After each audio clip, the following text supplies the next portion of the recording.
Hello, good afternoon, my friends from Malaysia, and good day from friends from all over the world. Welcome to another series of transformational learning experience.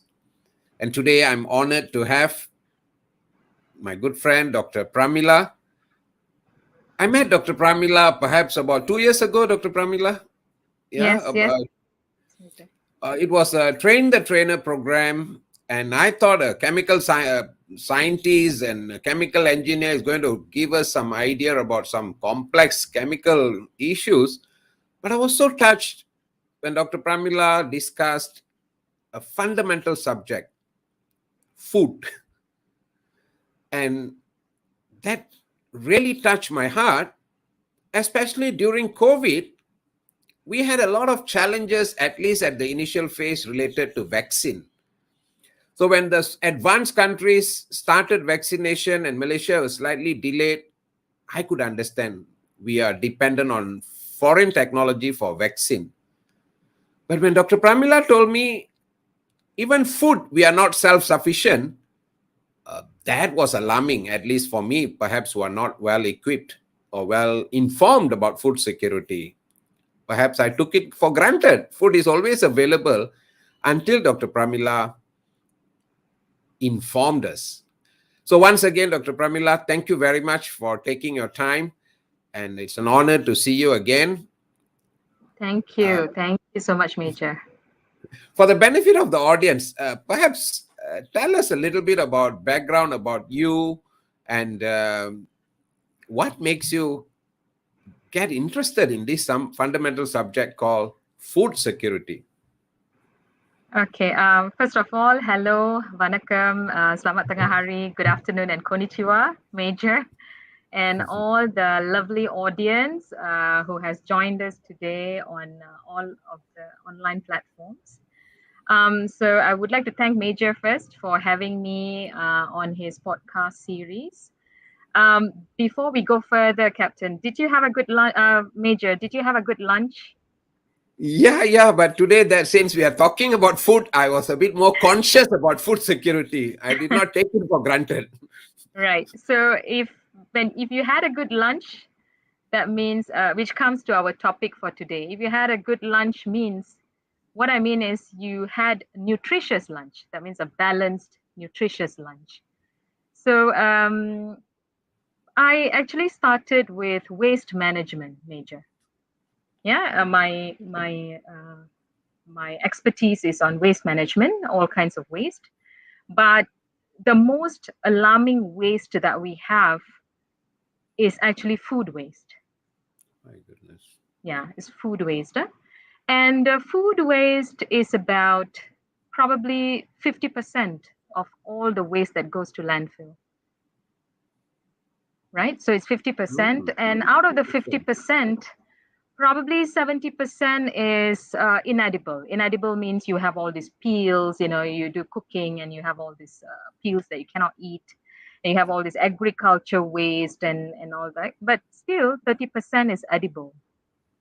Is edible. So when we saw this alarming trend, of course, we would like to reduce the edible waste that lands up in the landfill. That means you give away, and there's more responsibility towards the person who's handling the food. For example, like you had lunch today, how much did you throw away, Major? Did Yeah, you in my throw case, no, not at all. I've been right, trained from childhood not right, to skip. So we take what we can eat, yeah, but that was a bit challenging for my children sometimes. yeah. So you were start you I mean you started ethic. I mean you were taught that ethics, right? So Yeah. in Japan, we also have this thing called mottainai. Mottainai means, oh, what a waste. If I throw something, it's like, what a waste. I have this sense of regret. So we are, Mm. I studied in Japan, Major. So um, when we come back and we look at all this food that is being wasted, the edible food, of course, we have to start from us. But when you talk about the inedible waste, so we started managing, transforming this inedible waste into many other products like fertilizers, animal feed, we started doing many other things which relates to food security. So I started from waste, but then while doing the waste transformation and management, we could actually put it back. We could actually make a circular economy, so we can put it back into the food chain. So that is how I got into food security. So when Wow. you talk about food security, Major, you need to understand actually how this happens, how this waste happens. There's a lot of things. So you're trying to actually close the loop or complete the loop. That is what it basically means.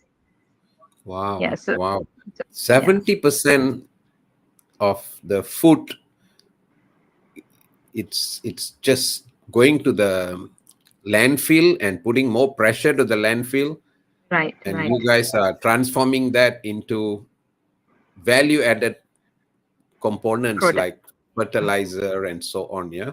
Right. Let me go back to the topic itself, Dr. Pramila. I'm a major, so the word security very is close to my heart.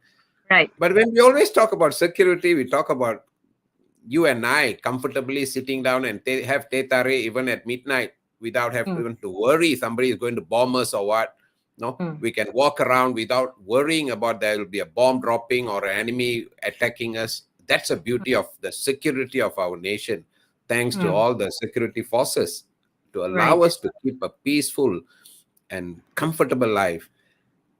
But food security, tell us more about it, because I came from a very farming family. My grandparents used to have a bendang.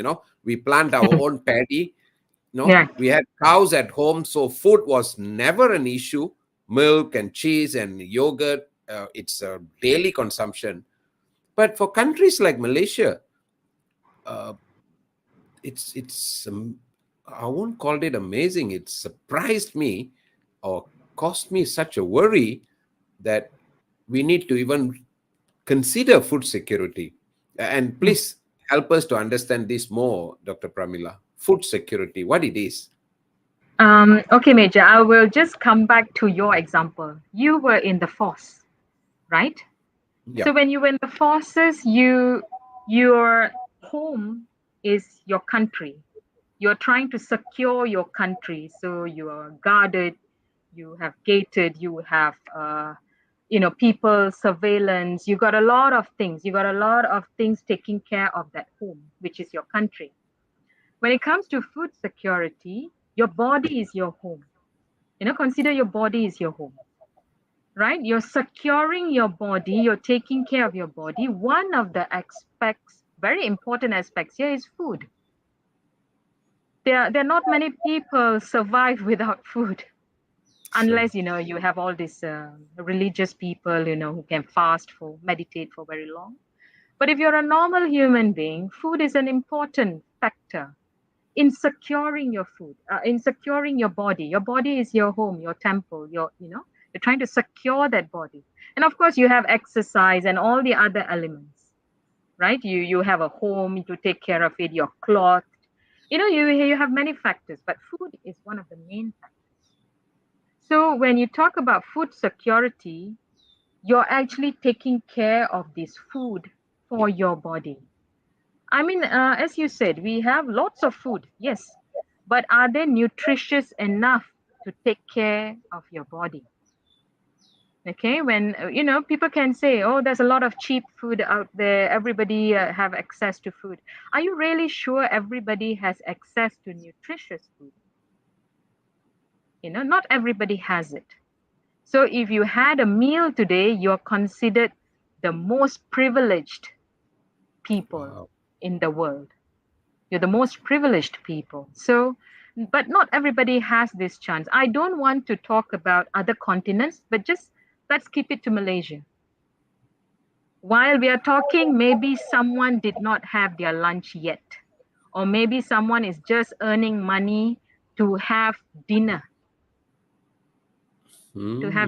with their children, or they just have enough to feed their children dinner while we are talking. My God. So it just became worse. I mean, food security, a lot of people do not discuss it in the open. We just come to a conclusion that, oh, okay, I'm just going to give this person one meal today. I'm just going to give this person one meal today. But every day it's an uphill battle for some people. Okay, it's a very heavy topic. It's a crisis. It's a war on its own. Actually, food security is a war on its own, and it just became worse. I think after the 4C, we call it 4C, which is Mhm. COVID, conflict, climate, and currency. My God. Hmm. Yeah. So we had COVID. When COVID started, everybody was like running berserk, buying things from the supermarket. Nobody went to buy car or gold or house. Everybody started hunting for the food. Everywhere it was empty. You couldn't even get rice. You couldn't get anything when when we wanted to start MCO. The movement control order, the first movement control order, people just went berserk. So everybody started going for the food. So, the COVID. And then when we had conflict, Ukraine, Russia war, just, we are very dependent on fertilizers from them. So everything just, everything just spiked up, you know, the value, the price, the food, everything just spiked up. Conflict. Climate, of course, Mother Nature is sometimes very, very scary. Like today, if she blesses you with sunshine, tomorrow she can bless you with a typhoon and she can wipe you out. That's climate. And of course, currency. Our currencies are so different and it can go up, go down. And that's why when we are dependent on imports, so it will affect you very badly. So these are the 4 C's. And that is what food security actually means. You're trying to secure the food, nutritious food, so that all of you can enjoy and live a healthy life. That is what food security is. Wow. Mm, Wow. Such a deep subject indeed. I really love your analogy of mm, comparing our body with the nation. right. That's what we are fueling it Yeah. is what going to make it. And we always say people is talent, Mm, but if the basic ingredient to keep them healthy, keep us healthy, I've never thought of it as a crisis. And mm, and and you brought up such an interesting context, more so with the current 4C, COVID. Even though COVID seems to be over, the outer effect of COVID is still affecting many people, and conflict. And you brought up such an interesting context that Ukraine and Russia conflict is affecting our fertilizer. yeah. So when the fertilizer costs go up, the entire food production costs go up. Thus, people will have more struggle feeding their family. Right. And climate, though we have been talking about environment, social governance, and so on, translating that into day-to-day action seems to be a challenge still. Right. And all this is not in the news. you know, Yeah. I It's a difficult. unfortunately, yeah, I mean, It's a in primary difficult school, I Yeah. remember, people are talking about computer, people are talking about 5G, people are talking about IR 4.0, some guys are talking about IR 5.0. And the basic food is an issue, and it don't seems to be well informed. If anybody asks a child what do you want to be grow up in the future, they will say doctor, lawyer, engineer, pilot, and so on. The subject of facilitating availability of food seems to be not a career. Tell Right. us more how Yeah. scientists like you and the academics can educate the public, including people like me. Hey guys, security of food. And you brought up such an interesting subject. nutritious food. Yeah. That means we got to be aware, what are we feeding us? Some Correct. people are struggling with nutrition because of lack of food, but I think there's enough people are also struggling because of too much food, especially Right. non-nutritious food. Yes. Tell us how scientists and academics like you can bring awareness on food security, not only to laymen, but perhaps also policymakers. Okay, Captain. Okay, Major. Sorry. When we talk about scientists and academicians, what do we do? Okay. For example, our main thing is on research. We do a lot of research and innovation. So when people talk about research and innovation, people always think, oh, is it technology? Or is it what are you all doing? People do not get what people do, even by just simple things like reduce chemical fertilizer and increase organic fertilizer. I'm already improving the system. A lot of people think, Major, like to address climate change, you need to people always look at the sky. When you talk about climate change, people will look, oh, there are a lot of cars, there are a lot of this one. But where's the solution? The solution is in your soil. Wow. If your soil cannot uh, accept or sequestrate this carbon dioxide or all these gases, it cannot keep that carbon, you're not going to solve any climate change. You're not going to solve anything. It starts with your soil. It starts with your seas. It starts, your oceans, your rivers, your everything below your feet. Your solution is there. Okay, so when we start our research or innovation, we have to think. We hit about 8 billion people, Major, last year. 8 billion people on Earth last year. But to reach the first billion, we took about maybe 200,000 odd years to reach the first billion. But to reach 8 billion from there, we just took 2 generations, which is Wow. about 200 years. So from 200,000 years to 200 years to grow into 8 billion, if we are still doing what, like you said, Major, you had grandparents who had cows and you had dairy, you cannot be doing the same thing. You have 8 billion mouths to feed now. So that is why there's a lot of innovation. There's people do processed food, because some places you cannot grow anything, so you have processed food, you have canned food. So these are all these innovations that people have done. I'm not trying to disrespect anybody in that matter, because everybody is trying to solve some kind of food challenges in different regions. But Sure. to achieve zero hunger, you have to achieve it through giving nutritious food. I'm not against fast food. I mean, I cannot control what you consume. Maybe that day you are having, okay, you just feel like having fast food. Well, then fine. But if a child has fast food every day, then it's not fine anymore. Mm. You have to question. So we are there to do the research and innovation. I mean, we develop practices, we mechanization, we introduce automation, and whatever you spoke on, your AI, digital, everything can be used in agriculture and food security. The issues or the whatever technical advancement that you talked upon, Major, everything can be used in agriculture.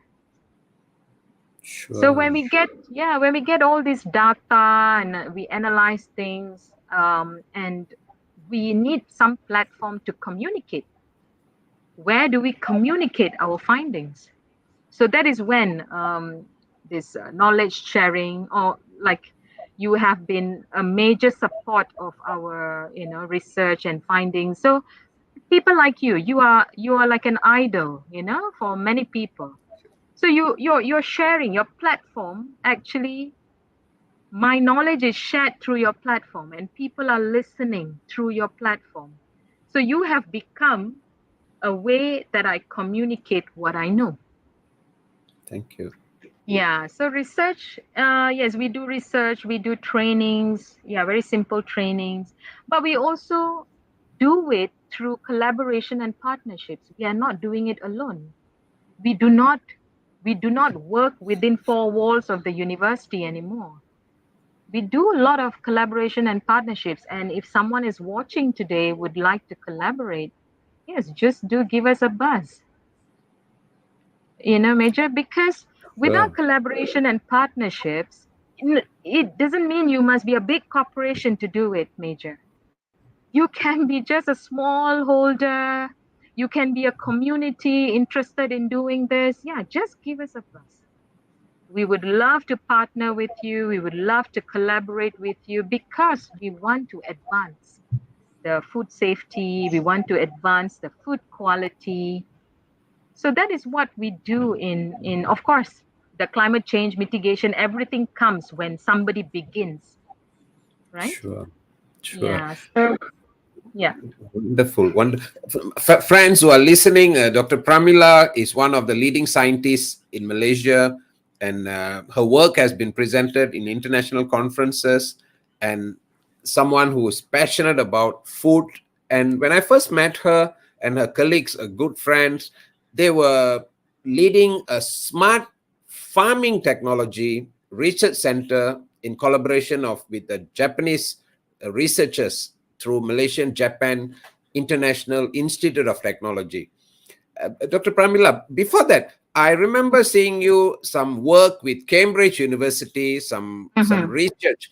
Perhaps for the interest of the audience, you would like Mm. to share your collaboration or your work associated with the Cambridge? Okay. Major, actually, I went on a fellowship under the Royal Academy of Engineering. So Wow. this fellowship was for, it's called Leaders in Innovation Fellowship. So when we went for this innovation fellowship, we actually met a lot of innovators, different areas, people of different areas. But I met this. A lot of people have a lot of technical advancement. Like how you said, digital blockchain. They have a lot of advancement. But when it comes to simple innovation like us, just transforming food, you think actually you're very small. But when I went to UK, people celebrated what I was doing. People celebrated because they think it's very important. They think food security is very important, waste management is very important. So you actually got a very different welcome. Is that how you say? Like a very different kind of welcome, and they shared quite a bit of knowledge on how to commercialize your ideas, how to bring forward, and a lot of people. I mean, any business at all, Major, it's about money.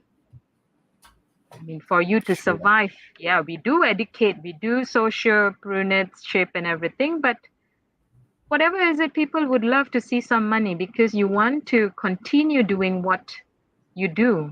So the fellowship was interesting in the sense that they prepared you in a way that all these other skills, like other skills to commercialize your ideas. So that is what I went to UK for. Wonderful, wonderful fellowship with Cambridge University, and it's such a beautiful things to hear. The global community, advanced country, appreciate your research, your contribution of your team and you. And I hope friends who are listening, sometimes in Malay there's a saying, bomo kampung tak laku di kampung sendiri. It takes somebody from UK or the global community to appreciate. I hope it's a reminder to all of us. Let's appreciate our scientists. Let's appreciate our researchers who are doing so much, transforming waste into wealth, and through in the form of fertilizer and that's such an important thing. And Dr. Pramila brought such an important subject, soil. I remember Sadhguru was doing some work related to save the soil. Um, Yeah. Tell us a bit more, Dr. Pramila. Why soil needs saving? I mean, I thought soil is always there, but you reminded us that don't take it for granted. Okay. Major. Whatever technology that has come and gone, or surviving, or new, you are still almost 90% dependent on food grown on soils, right? I mean, you have all this technology, indoor farming, whatever, rooftop, vertical, say whatever you want, do whatever you want, but 90% of whatever you consume still comes from soil. Sure. And what happens to the soil is it just degrades. It just degrades in time because we our farming and agriculture practices are still very, very chemical intensive. Very Hmm. chemical intensive. If the yield is not much, you just put in more and more fertilizers. Then you want to control pest and diseases. You spray pest and diseases. You spray a lot of things, and then there are so many other things that your soil is your soil needs rest sometimes. That's why we do this. Yeah, it needs rest. It needs to recover. But are we doing that recovery? So I think when you mentioned Sadhguru, so I assume Sadhguru wanted to do this. You have to save your soil. Yeah, Exactly. Exactly. yeah, right, Wow. Safe soil, educate people about basic food, take right, care the security of our body, right. and so much, and educate our children to pay attention to food, and Right. parents to be a good example by cooking nutritious food. I'm quite lucky in Lumot. I have a small garden here. I spend quite a bit of time with gardening. Sometimes I cook my own food, you know. Mm, uh, mm, that's a privilege, yeah? And joy of eating your own food, like even jambu right, batu oyaka, you pluck and you eat. The joy right, is different, yeah. And I hope we can talk more about that, since we were talking about technology, Dr. Pramila. right, You right. and our friends from Pago, the Mm, research center, perhaps for the right. interest of audience, my friend Dr. Pramila and her group of researchers are doing amazing work in a smart farming research center uh, in Johor. Can you tell us what is the role of that research center and some of the contribution? I remember many of our friends shared their contribution. For the Mhm. interest of audience, what is that research all about, Dr. Pramila? Okay, as I said, Major, our center is known as Malaysia-Japan Advanced Research Center, MJARC. We are under University Technology Malaysia, and our faculty is, as you mentioned, Malaysia-Japan International Institute of Technology.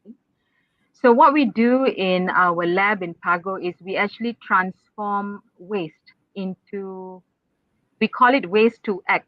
That means we transform to many things, to many things. So one of it is actually fertilizer and soil rehabilitizer.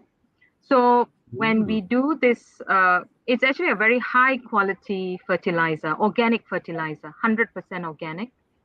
So we actually give back to the society. We do field trials, and we have been quite successful in the sense that we can transform a bit. We can transform people a bit than using chemical fertilizers. You can transform at least 20 or 30% reduction in chemical fertilizers, and then they have seen improvement in yield. They have seen improvement in how the adjacent water, like rivers, they used to have almost dead drainage and dead rivers. That means there's no fish. Even the mold, the algae, which is supposed to be Mhm. green, it's like brown and dead, and things like that. So you can see a lot of transformation. You can see a lot of biodiversity, like uh, bees and birds, and this kind of things naturally improves when you transform your agriculture. So we do a lot of testing, we do a lot of field tests, we do a lot of knowledge sharing. We do training, training in the sense that we do agriculture. At the same time, we introduce mechanization and automation. For example, we have drones, agriculture drones. So we teach people how to use that to ease them in fertilization or and other matters. So we are kind of successful so far, and we would like to go further. We would like to go further in this field, but yeah, we are making small, significant changes. But yeah, we will get there, and we will try to educate more people. And thanks to you, I think we have reached out to a larger network. So basically, that is what we want to promote: sustainable practices in agriculture, so that Wow. food security is, we are in a good place in terms of food security in Malaysia. Nice, nice. And for the general public, Dr. Pramila, Right, I remember watching a movie. I can't remember the movie now. Jyotika, a Tamil movie where she encouraged people do farming at home and all that. If right, you remember the movie, right. um, movie being movie, uh, Yeah. how I wish, yeah, Mm, that kind of exercise. At least I'm quite lucky. I have a bit of piece of land and I enjoy gardening. mm, But what is your advice? And personally, gardening is not only for food, it's good mm. for exercise, it's good Right, for creativity, it's such a good stress buster, and right, it gives so much of joy. right. For the friends who are listening, gardening is cool, yeah. Given a choice between playing golf and gardening, I would rather garden, right? But let's hear from the scientist herself. How would you encourage general public to consider gardening? And I just started my own compost, and it's now ready to be fertilizer after about 10 weeks. Fantastic, fantastic. I have my own compost station, and first time, it's working so well. Yeah. What is your suggestion for our friends who are listening here to do consider? What are the benefit of home gardening, and how do we get started, Dr. Pramila? Okay, let me get back to that movie that you mentioned, Major. She lives in an apartment, That's right. but she could just use her rooftop to, plant organic food. I think she had tomatoes and a lot of other vegetables. So it's That's not right. the issue about whether I have a landed property, what kind of property I have. Is whether you're passionate to do it or not. Exactly. Whether Ex- you have that thing to even plant simple things like a chili plant. That is the basic, very easy. You will get chili in a few weeks. You'll get chili. Just take a chili seed and just plant it, and voila, you have chili in the next few weeks. It's whether exactly. you're passionate enough to do it. All right. So, like in that sense, you have all this Kabun community and all that comes up. There are a lot of grants available for Kabun community. So, if you're a Kabun. very Kabun community, if you are very active, if your community is very active and everybody wants to do it, please try for these grants on Kabun community. A lot of people give it away. You can just Google up, you can see Kabun community grants, and a lot of Yayasan gives out, a lot of SDG groups gives out. So look out for this Kabun community grant. Get your community together. Okay, Nice. as the title of today, Major, it's roles of you and I. So you are also included. If you're a community, you're also included. If you're a technocrat, a bureaucrat, whoever you are included in this. So Wonderful. start wherever you are, whoever you are. So you can actually go for this. I think a lot of people voted, recently voted for your Adon, you recently voted for your MP and Adon. Catch them, catch them, do something. You can. That is what they're supposed to do. Nice. My Ah, friends who are Adun here, the ministers, MP, get help from people like Dr. Pramila, and I'm sure there are other community members from Jabatan Pertanian, right, all these people. Please organize something after election too, yeah, to right. educate the community on basic. I'm sure you guys know, but perhaps it's a good reminder. National security is good, food security and with little time that we have, Dr. Pramila, you Right. just brought an interesting idea that food industry is such a high technology for scientists like you and your colleagues from Japan, your colleagues from all over the world, for them Right. to get involved in food security. In Mm, Malaysia, there's so many people are unemployed. Employment rate is so high, and people are struggling to make a living by working so hard, becoming whatever mm, the job. Yeah, but mm, what would be your suggestion for youth? And I'm mm, sure with your vast experience in countries like Japan, Australia, Europe, a lot of mm, educated youth are going mm. into farming and food industry. All right.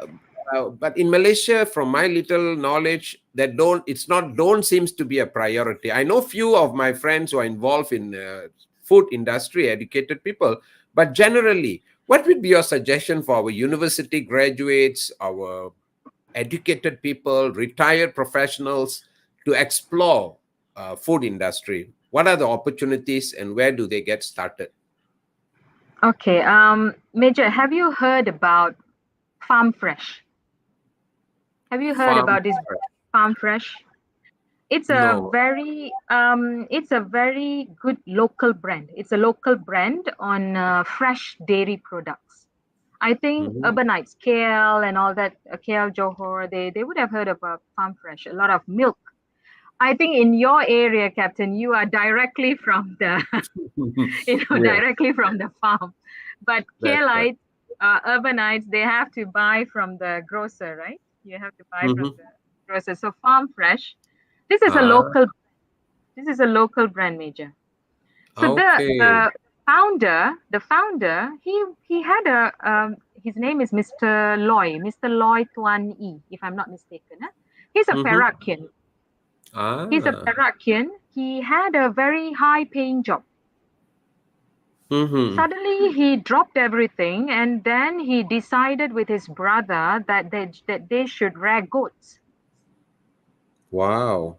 While rearing goats, then they realized that most of the dairy based products in Malaysia are made from powdered milk, Mm. not fresh milk, powdered milk.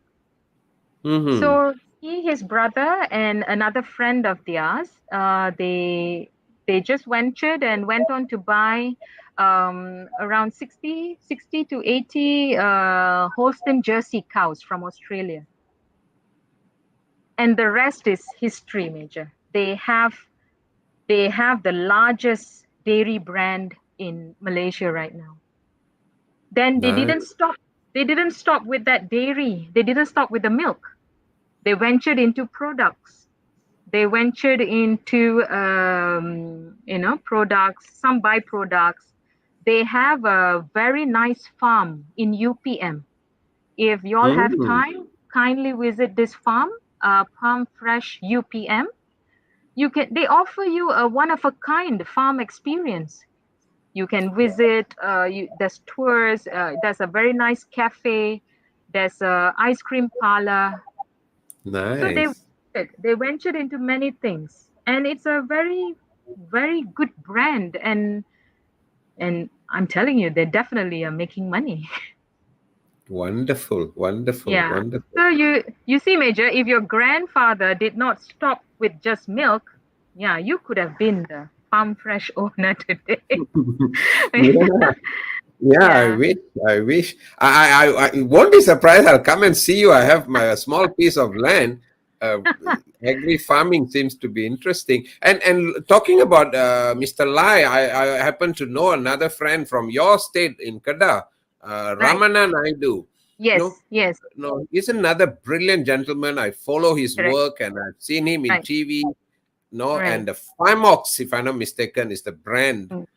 You Yeah. know, and I wish Ramana wish you all the best and thanks for being such an inspiration And I hope Right. you will be an inspiration to many other people, right? Right. And friends, Dr. Pramila's LinkedIn network is just there. Please. I'm not the best in updating my social media, Major, to be very, very honest. But do give me.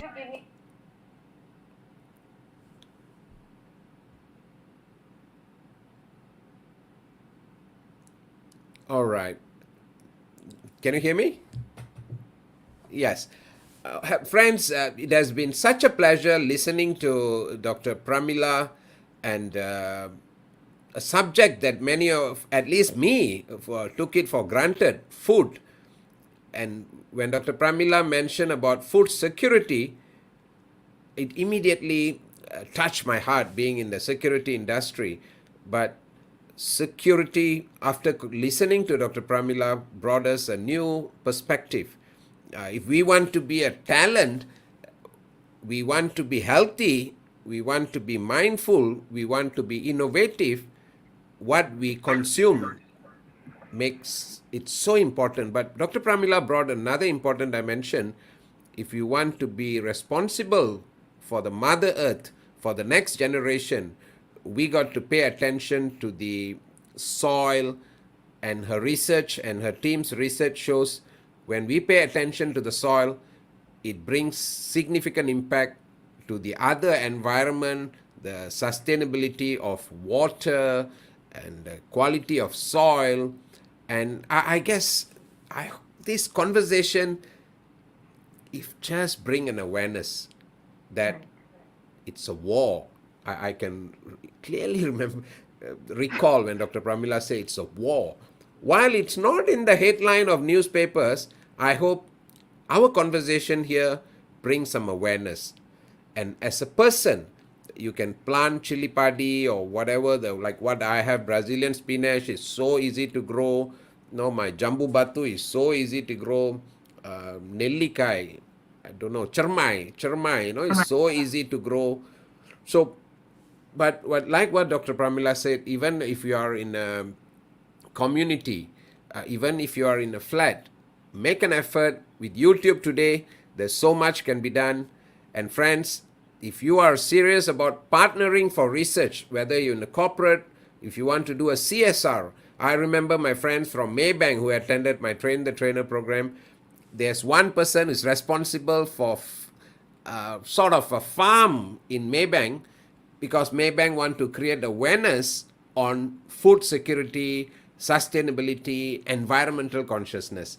And with people like Dr. Pramila, I hope more people will be aware of this. Dr. Pramila, before we end, what can academics like you do being a trainer? I remember meeting you for my Train the Trainer program, so that your wisdom, your knowledge, your research, not only going to the research journals, though it's high impact journal, but unfortunately it touches only few people. But Right. if you can convert into a Santai conversation in our training program, it can reach more community members. So, what is Right. your suggestion about how professors can become trainers and reach out more people, please? Okay, Major. In your own words, I would like to say that we are not very good at storytelling.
You can hear me, right, Major?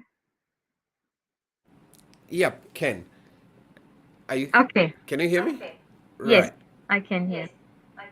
Okay. Wonderful. Using your influence now, we are trying to network, right? So Nice. there's a networking opportunity here, and of course, trying to use your influence to impact other people's lives, and but at the end of the day, everybody will say, um, this is a money making thing.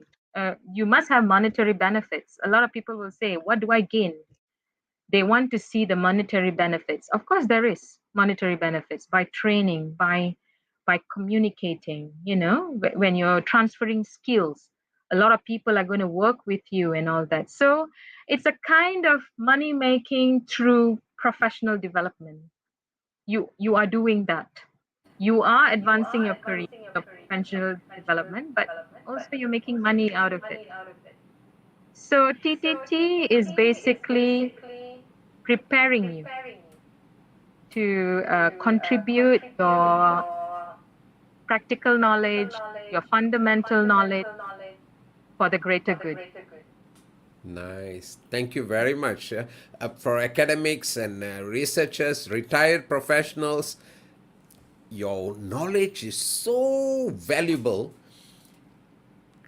Like what Dr. Pramila says, we can help you to transform your knowledge into stories, bite-sized, digestible, that relatable to uncle, auntie who is farming in Dr. Pramila's industry. But I'm sure any of you just do consider conducting training, acquire the skills required, bring it down your knowledge to so that average people like me can understand and we can help you with that.